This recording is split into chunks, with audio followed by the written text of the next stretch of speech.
সন্তানকে ভুলেও যে 5টি কথা বলবেন না। নাম্বার 1, আপনার সন্তানের প্রতিভাকে কখনো অপমানিত করবেন না। শিশুরা নিজের ছোট প্রচেষ্টাতেও মা বাবার প্রশংসা প্রত্যাশা করে, এমন না হলে তার মনে গভীর আঘাত লাগে। তারা এটি কখনো ভুলতে পারেন না। নাম্বার 2, বাচ্চাদের ঘন ঘন মিথ্যে কথা বললে তারা মা বাবার প্রতি বিশ্বাস হারাতে থাকে, এর ফলে তার পুরো জীবন প্রভাবিত হয়। নাম্বার 3, সন্তানকে কখনো হেয় বা ঠাট্টা করতে নেই।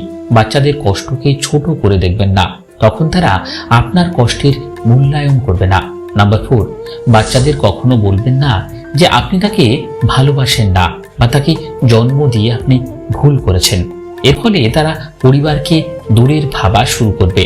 আর নাম্বার 5, বাচ্চা কোনো কাজ করতে না পারলে বা অসফল থেকে গেলে তাকে ছোট করবেন না, তাহলে সে আত্মবিশ্বাস হারাবে।